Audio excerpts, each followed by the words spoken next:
चलिए, good morning everyone. तो आज हम लोग देखेंगे प्रिंसिपल ऑफ नॉमेनक्लेचर।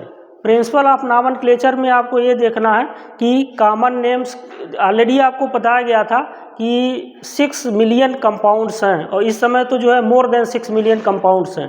तो वो सारे के नाम आप कैसे आइडेंटिफाई करेंगे? जैसे आप लोग हैं, इतने लोग हैं, तो सबका कोई न कोई नाम है कि नहीं है भाई? ये कैसे हम आइडेंटिफाई करेंगे? जैसे आपका नाम विकास है, उनका नाम कुछ है, उनका नाम कुछ है, तो कुछ नाम सबका है ना। तो एक नाम किस लिए दिया जाता है? जिससे हम कोई आइडेंटिटी हो। इसीलिए आइडेंटिटी कार्ड बनता है कि नहीं बनता है? स्कूल का बनता है, आधार कार्ड, ये क्या है? आइडेंटिटी कार्ड, एक पहचान पत्र है। तो इस तरह से जैसे आदमी तो बहुत हैं, इंसान बहुत हैं, लेकिन सबका एक आइडेंटिटी है, सबका एक पहचान पत्र है, सबका एक नाम दिया गया है। इसी तरह जो है कंपाउंड्स जो है ऑर्गेनिक केमिस्ट्री में मोर देन 6 मिलियन कंपाउंड है, 60 लाख से अधिक कंपाउंड्स हैं। तो उसको आइडेंटिफाई करने के लिए क्या किया गया है? एक नाम दिया गया है। उसी को ये देख देंगे, तो उसी को हम लोग देखेंगे प्रिंसिपल ऑफ नॉमेनक्लेचर क्या है। तो आज हम लोग देखेंगे कि ये जो है आपका कॉमन नेम्स क्या है, इसमें जो कंपाउंड्स हैं उसके कॉमन नेम्स क्या हैं, और उसका जो है IUPAC नेम क्या है। और ये जो कॉमन नेम्स हैं, और कॉमन नेम्स को जो है हम लोग ट्राइवियल नेम्स भी कहते हैं। इसको क्या कहते हैं? Trivial name. कॉमन नेम को भी हम लोग क्या कहते हैं? ट्राइवियल नेम भी। IUPAC नेम है, ये किस तरह से जो है कॉमन नेम जो है उससे सुपीरियर है। जो IUPAC नेम है आपका, इसको हम सुपीरियर मानते हैं कंपैरिजन टू कॉमन नेम के। ऐसा क्यों होता है? क्योंकि और इस कॉमन नेम को कॉमन नेम या ट्राइवियल नेम भी इसको कहते हैं। इसी को हम लोग निक नेम भी कहते हैं। निक नेम आप कह सकते हैं, निक नेम। तो निक नेम क्या है? जैसे आपका मान लीजिए कुछ लोगों का घर का नाम चिंटू है, पिंटू है, ये सब नाम होते हैं नहीं होते हैं? बबलू, गुड्डू, और ये सब चिंटू, मिंटू, पिंटू, तो ये सब क्या है? एक निक नेम है। ये निक नेम है, कॉमन नेम है। तो जिसको आप जो इसी तरह कंपाउंड्स के जो है क्या होते हैं? कॉमन नेम होते हैं। जैसे निक नेम होता है आप लोगों का, ये घर का नाम अलग होता है चिंटू पिंटू, लेकिन जो है स्कूल का कॉलेज का नाम ऐसा होता है क्या? उसका अलग होता है। इसी तरह जो कंपाउंड्स हैं, कुछ कंपाउंड्स के, लेकिन सारे कंपाउंड्स के नहीं। आप लोगों में भी सबका नाम वो नहीं होता है, निक नेम नहीं होता। कुछ लोगों का एक ही नेम होता है जो हर जगह रहता है, ठीक है। तो इसी तरह जो है जो कंपाउंड्स होते हैं उसके कुछ कॉमन नेम्स होते हैं, और कुछ जो है क्या होते हैं आपके कंपाउंड्स होते हैं जिसका उसका IUPAC नेम भी होता है, ठीक है। तो मेरे ख्याल से ये समझ में आ गया होगा कॉमन नेम क्या है और IUPAC नेम क्या है। इसको हम लोग देखते हैं, एक दूसरे से जो है कैसे अलग हैं, इसको हम लोग देखते हैं। तो IUPAC नेम से हमको क्या पता चलता है? स्ट्रक्चर की जानकारी होती है। और जबकि जो है जो आपका कॉमन नेम है, कॉमन नेम से हमको जो है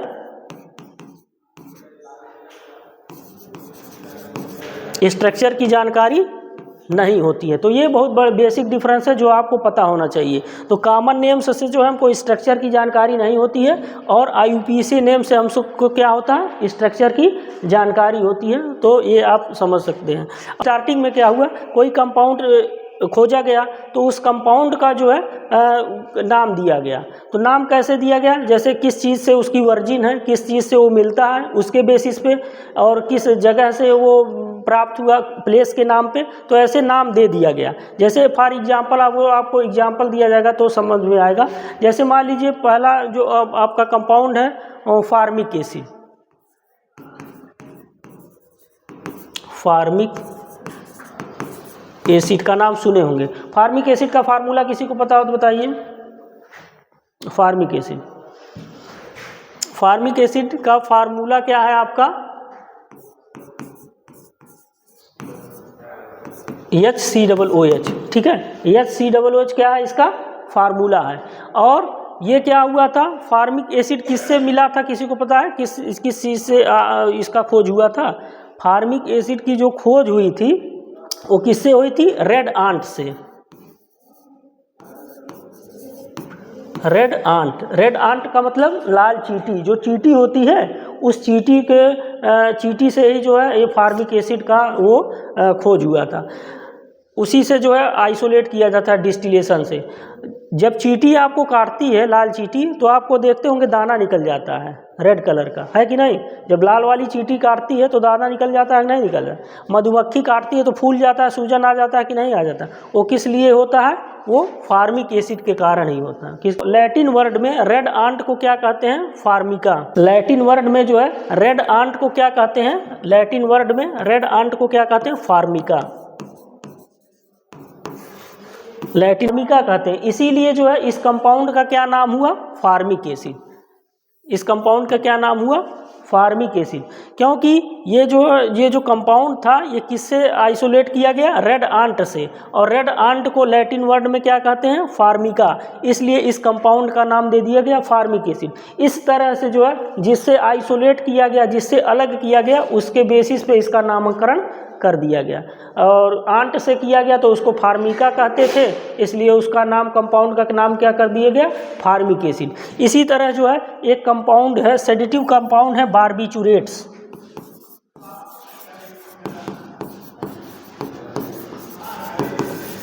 बारबीचुरेट्स। बारबीचुरेट्स क्या है? एक सेडेटिव ड्रग है। सेडेटिव ड्रग है बारबीचुरेट। क्या है? एक सेडेटिव ड्रग है। इसका नाम बारबीचुरेट्स कैसे पड़ा? एक वो थी आपकी, एक क्वीन थी, महारानी, जिन्होंने जो है, जिनका नाम था बर्बरा, जिनका नाम था बर्बरा, तो वो सेडेटिव ड्रग जो है यूज करती थी, इसको यूज करती थी। इसी के कारण क्या हो गया? इनके नाम से इस कंपाउंड का क्या नाम पड़ गया? बारबीचुरेट्स। इनका इससे तो आपने देखा तो नाम पहले तो ये क्या नाम है? IUPAC नेम है कि कॉमन नेम है? इस तरह के नाम क्या हैं? ये कॉमन नेम है। ये क्या है? कंपाउंड के कॉमन नेम है। इसी को हम लोग ट्राइवियल नेम कहते हैं। तो ये किसके बेसिस पे पड़ा? ये किस चीज़ से आइसोलेट हुआ? किसी आदमी के नाम पे, किसी जगह के नाम पे, किसी के प्लेस के नाम पे। तो इस तरह से इसका नेमिंग कर दिया गया। तो इस तरह से आप समझ गए होंगे फार्मिक एसिड का नाम चींटी से आइसोलेट किया गया, जिसको फार्मिका कहते हैं, इसलिए इसको फार्मिक एसिड कहा गया। बारबीचुरेट्स का नाम क्यों, किस लिए पड़ा? एक क्वीन के नाम पे जो है इसका नाम पड़ गया। तो इस तरह से कॉमन नेम जो है वो होता था। लेकिन जब धीरे धीरे क्या हुआ, कंपाउंड्स की संख्या बढ़ती गई, तो सारे कंपाउंड्स का नाम क्या ऐसे दिया जा सकता है क्या? अब 50-60 लाख कंपाउंड है, सारों का नाम इस तरह से तो दिया नहीं जा सकता। तो इसके लिए क्या किया? तो कुछ कंपाउंड्स के नाम जो है आपके कॉमन नेम्स है। ये भी जान ली, सारे कंपाउंड्स के कॉमन नेम नहीं है। सारे कॉमन नेम क्या है?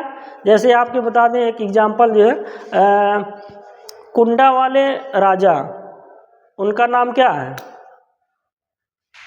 राजा भैया को जानते हैं? राजा प्रतापगढ़ के कुंडा के जो है राजा भैया। अब राजा भैया क्या है? कॉमन नेम है कि निक नेम? कॉमन नेम है। राजा भैया क्या है? उनका ओरिजिनल नाम तो है नहीं। तो राजा भैया क्या है आपका?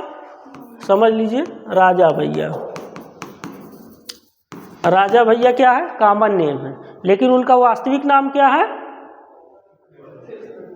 रघुराज प्रताप सिंह। कीर्तिवर्धन सिंह इनका नाम है, जो मनकापुर वाले हैं, उनका नाम क्या है? रघुराज प्रताप। वही देखिए उनका।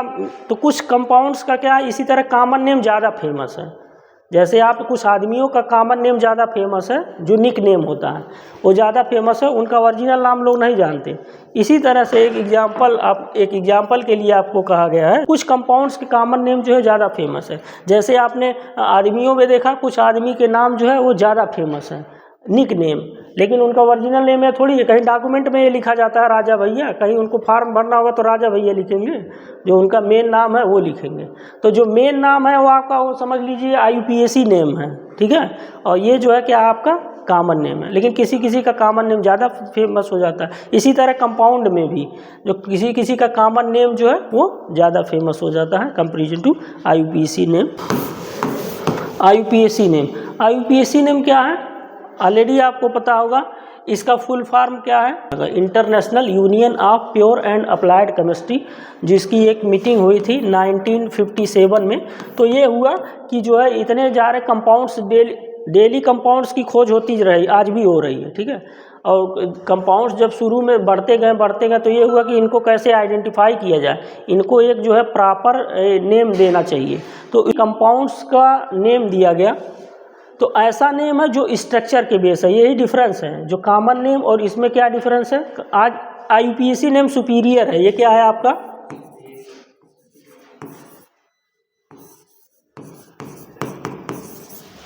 IUPAC नेम क्या है, सुपीरियर है। क्यों सुपीरियर है, क्योंकि इससे हमको किसकी जानकारी मिलती है, स्ट्रक्चर की। इससे हमको किसकी जानकारी मिलती है, कंपाउंड के स्ट्रक्चर की जानकारी मिलती है, ठीक है। जबकि कॉमन नेम से हमको स्ट्रक्चर की जानकारी नहीं मिलती है, तो इसलिए जो है ये सूटेबल है। तो अगर जो आप कोई भी कंपाउंड्स का IUPAC नेम जान गए, IUPAC नेम अगर जो आप जान गए किसी भी कंपाउंड का, तब आप उसका स्ट्रक्चर बना सकते हैं।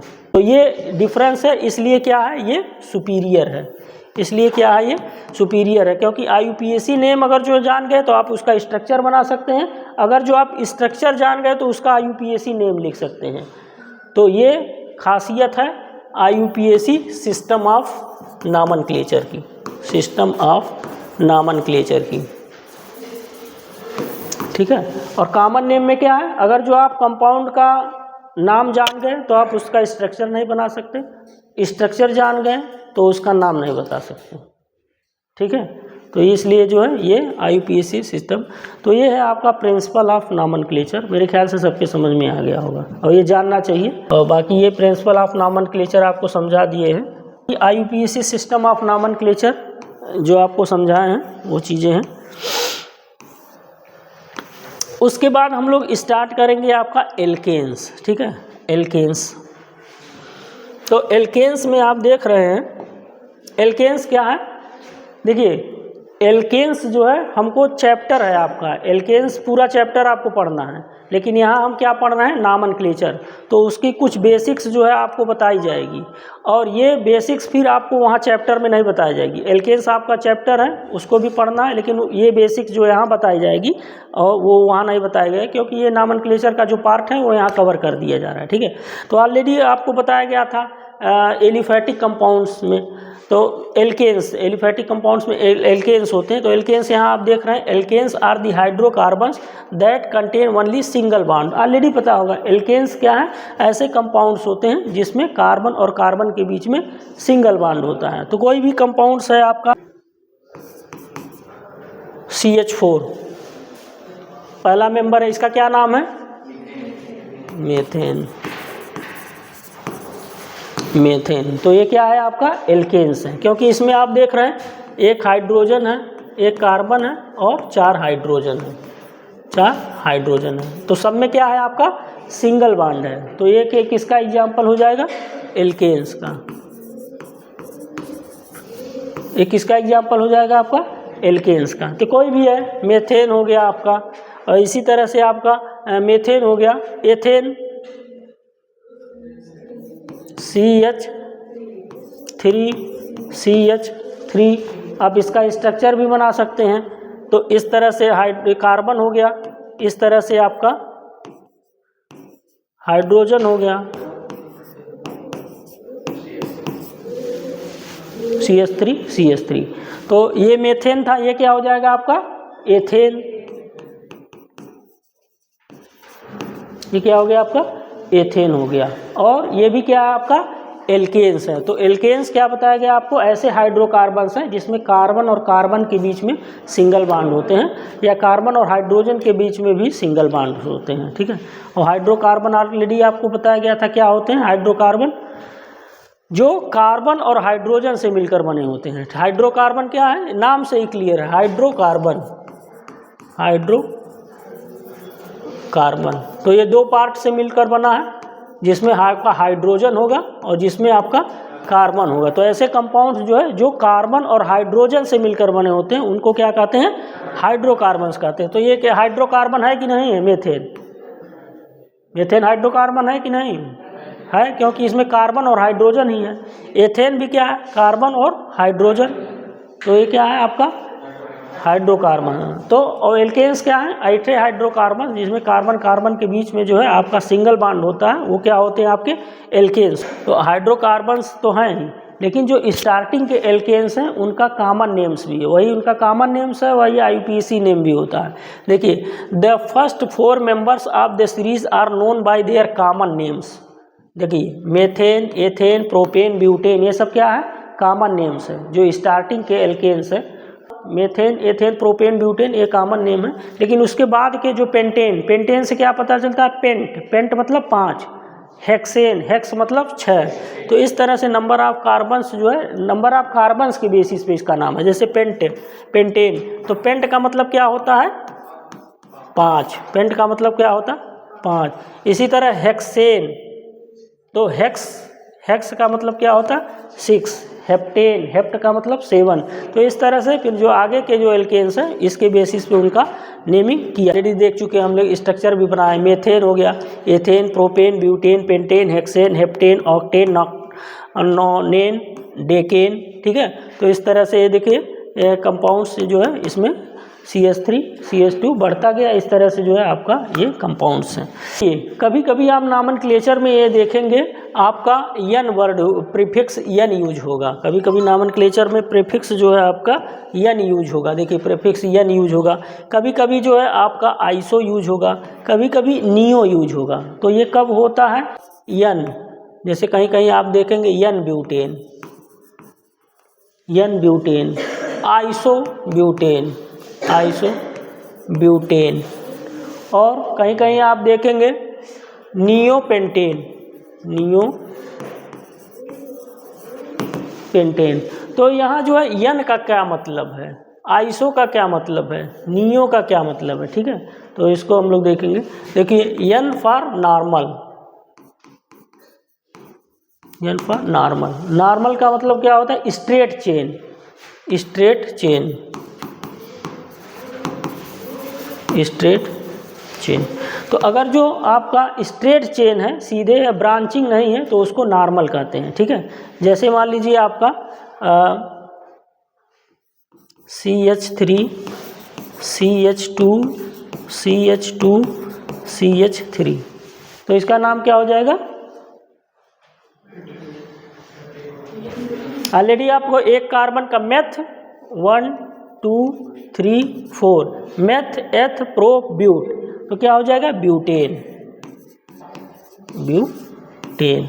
लेकिन अगर जो इसमें जो है आप ये देख रहे हैं ब्यूटोन तो है ही, लेकिन स्ट्रेट चेन में है, इसलिए हम लोग यहाँ क्या वर्ड यूज करेंगे? Normal butane. इसलिए क्या वर्ड यूज करेंगे? Normal butane. ठीक है, तो ये हो गया नॉर्मल ब्यूटेन। और यही आप देख लीजिए CH3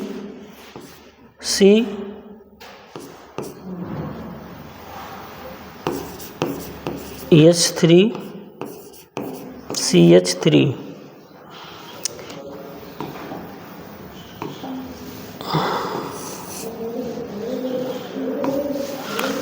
तो यहाँ आप देख रहे हैं CH3 और ये भी क्या है? तो इसमें कितने कार्बन है? 1 2, और इसमें कितने थे? 4। तो इसका भी नाम क्या हो जाएगा? ब्यूटेन। इसको ब्यूटेन, इसका भी नाम हो जाएगा ब्यूटेन। लेकिन चूंकि ये स्ट्रेट चेन था इसलिए ये नॉर्मल हो गया, और यहाँ तो ब्रांचिंग हो गई ना, तो इसका नाम तो यहाँ आइसो हो जाएगा। क्योंकि अगर सेकंड कार्बन पे अगर CH3 ग्रुप जुड़ा हुआ है, तो ये देखिए फर्स्ट सेकंड थर्ड, अगर सेकंड कार्बन पे CH3 ग्रुप जुड़ा हुआ है तो उसका नाम क्या हो जाता है? Isobutane, isobutane. तो इस तरह से जो है कहाँ नॉर्मल लगेगा, कहाँ आइसो लगेगा, और कहाँ जो है आपका नियो लगेगा। जैसे मान लीजिए आपका CH3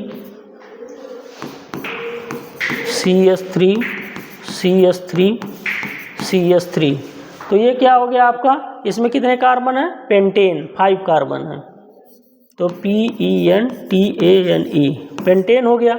और जो सेकंड कार्बन है, first second third, second carbon पे 2 CH3 ग्रुप जुड़ा हुआ है, ये सेकंड कार्बन पे 2 CH3 ग्रुप जुड़ा हुआ है, इसलिए इसका नाम हो जाएगा नियोपेंटेन, नियोपेंटेन। तो इस तरह से जो है, और ये सारे जो है, जो ये किस तरह का नाम? कॉमन नेमिंग में ये वर्ड यूज होता है, कॉमन नेम। ये सब क्या है आपके? Common name. ये सब क्या है आपके? कॉमन नेम है। तो कॉमन नेम, जब कॉमन नेमिंग का ये उसमें जो है कॉमन नेम में जो है आपका ये नॉर्मल ब्यूटेन यूज होता है, iso normal butane, iso butane, neo pentane, neo, ये सब किस में यूज होता है? Common naming. तो ये कॉमन नेमिंग का पार्ट है, ठीक है। तो कब हम लोग नॉर्मल यूज करते हैं? जब ओपन चेन कंपाउंड होगा तो नॉर्मल यूज करेंगे। जब सेकंड कार्बन पे, अब यही चीज़ हम लोग वहाँ देख ले, जब सेकंड कार्बन पे CH3 ग्रुप जुड़ा हुआ है तो वहाँ आइसो यूज करते हैं, और सेकंड कार्बन में 2 CH3 ग्रुप जुड़ा हुआ तब वहाँ हम लोग नियो वर्ड यूज करते हैं। ये देखिए meaning of the prefix iso, जिसको नोट्स बनाना हो इससे भी वो कर सकता है, ये जो वो है इससे नोट्स बना सकता है। बाकी जो है अब समझाने वाला वहाँ से भी समझाते थे, दोनों जैसे आपके समझ में आए। देखिए is used those alkanes in which all carbon in one continuous chain, जिसमें कॉन्टिन्यूअस चेन में होता है उसको जो है देखिए एन स्टैंड फॉर नॉर्मल या स्ट्रेट चेन, ठीक है। तो देखिए हमने बताए नॉर्मल ब्यूटेन, एन पेंटेन। इसी तरह से देखिए मीनिंग ऑफ आइसो जो हमने बताया, देखिए सेकंड लास्ट कार्बन पे आपका कॉन्टिन्यूअस चेन पे अगर जो CH3 ग्रुप अटैच हो तो उसको जो है आइसो वर्ड यूज करते हैं। देखिए आइसो ब्यूटेन इस तरह से आपको बताया गया, आइसो पेंटेन ये हो जाएगा, ठीक है। इसी तरह से आप देख रहे हैं मीनिंग ऑफ प्रीफिक्स नियो, जब नियो यूज होता है उसका क्या मीनिंग है? तो देखिए इस कंपाउंड को हम बताएं नियो पेंटेन, ये स्ट्रक्चर बनाए थे, नियो वर्ड यूज होता है जब सेकंड कार्बन पे, यहाँ देखिए second last carbon of continuous chain क्या होता है? 2 मेथिल ग्रुप, तो इसमें 2 मेथिल ग्रुप हो जाता है तो उसको हम नियो वर्ड यूज कर देते हैं, तो नियो पेंटेन, ठीक है। तो इस तरह से नियो हेक्सेन, इस तरह से आपने देखा, आपको पता चल गया होगा कि नॉर्मल ब्यूटेन क्या है, कब आइसो वर्ड यूज होता है, नॉर्मल वर्ड यूज होता है, ठीक है। तो ये सारी चीज़ें जो है आपको पता चल गई होंगी। जो अनब्रांचिंग होता है, iso alkane containing CH3 group and no other branches, ठीक है। Neo alkanes containing CH3 and no other 2 CH3 no other branches. तो ये आपका जो हम लोग आज बताए हैं ये नॉमेनक्लेचर का पार्ट है और मेन नॉमेनक्लेचर का। लेकिन इसके पहले जो है आपको क्लासिफिकेशन ऑफ कंपाउंड्स बताया गया था, वो भी आपको पता होना चाहिए क्योंकि वो भी एग्जाम में कई बार पूछा जाता है। एलिफेटिक कंपाउंड्स क्या है, एलिसाइक्लिक कंपाउंड्स क्या है, ऑर्गेनिक कंपाउंड्स क्या है, 2 मार्क्स में क्वेश्चन में वो पूछा जाता है, तो उसको सही से पढ़ेंगे। बाकी उसके बाद जो फंक्शनल ग्रुप का बताया गया था सेकंड लेक्चर में, वो भी पता होना चाहिए क्योंकि आपको फंक्शनल ग्रुप अगर आइडेंटिफाई नहीं कर पाएंगे तो नॉमेनक्लेचर क्या करेंगे।